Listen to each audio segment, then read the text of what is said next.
Okay, so we have all the pieces together now, and this is the piece that we were missing. This is your spreader bar, which is going to get attached to the ropes of the actual chin strap. So I'm going to put it down here. The first thing you want to do is make sure that your bed is reversed. So if you look at the base, the bed is reversed, and there's going to be clearance for the actual serum. Head of the patient is going to be on this part, so you got to make sure that you have clearance under the bed. So what we're going to do is, once again, as I mentioned earlier, you have the Mayfield head attachment. You want this to go through the two holes on the actual bed, like so.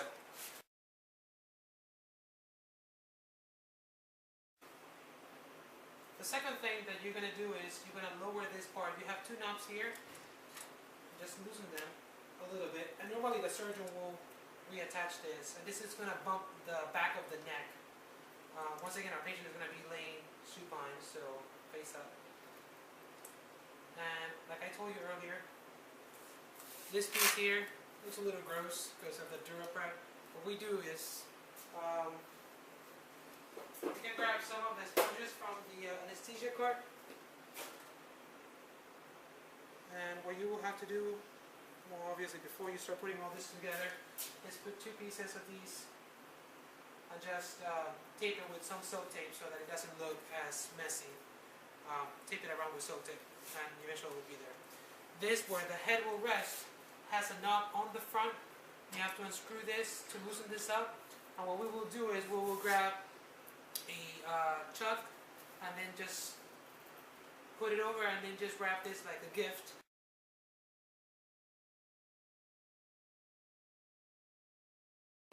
So I have a chuck here now, so what I'm going to do is I'm going to flip it over, and I'm going to put the head rest over here, like so.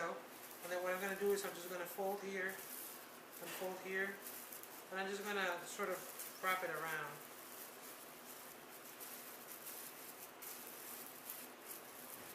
Like so. And what you can do is you can grab some tape and just secure it.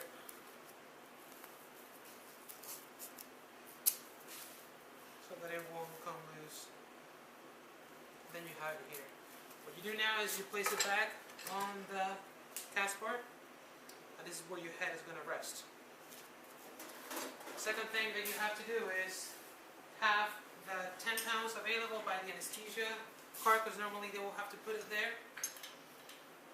And then you have your post. You must have this post. There's only one doctor that uses this headrest, and that is Dr. Jacobson, and he actually has to have the post put on the bed before he comes in the room with the patient, so that there's no much adjustments of the actual frame. So what I'm going to do is I'm going to grab that bed control and raise the bed so that I can actually slide the post. And this post goes directly under the top part of the frame. So it'll go right where this knob is right here.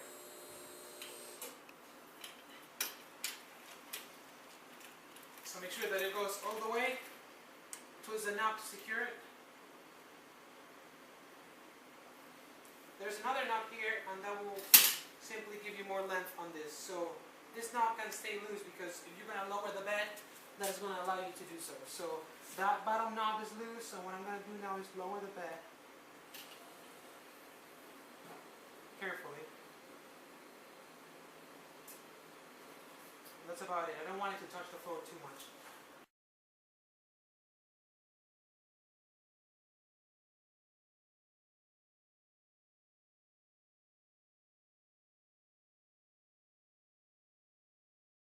Second thing you want to have available is your actual spreader bar.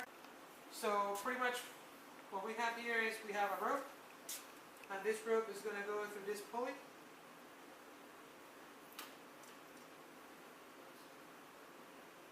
And before that, actually, we put the rope on the spreader bar. So you have your spreader bar, your rope, it goes here.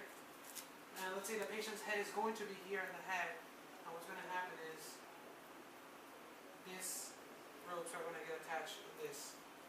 So the chin of the patient will be here,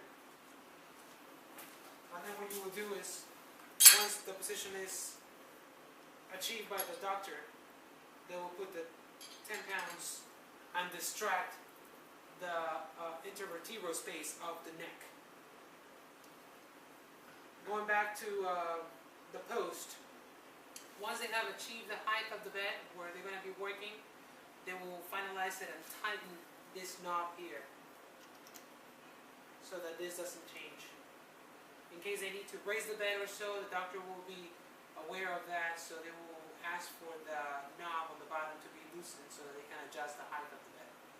So these are all the components that you need for the actual caspar: chin strap, spreader bar, a rope, at least 10 pounds, and you need this whole caspar headrest.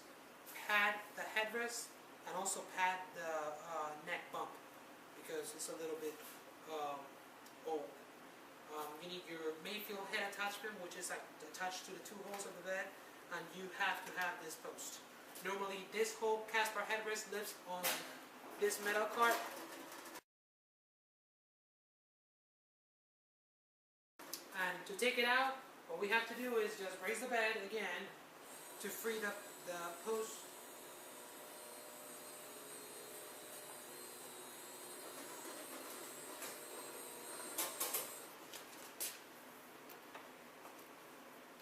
Undo this knob.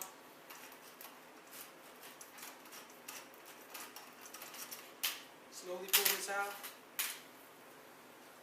Undo the knobs from the bed. And what you do is you pull the whole thing out, including the Mayfield attachment. And you leave it on the corresponding table. If this gets sturdy, this can get thrown. We have a bag of more ropes here that are pre-made, and they live on this drawer here. The weights do live on the traction bar, and this post also lives here. And once again, please do not break this apart.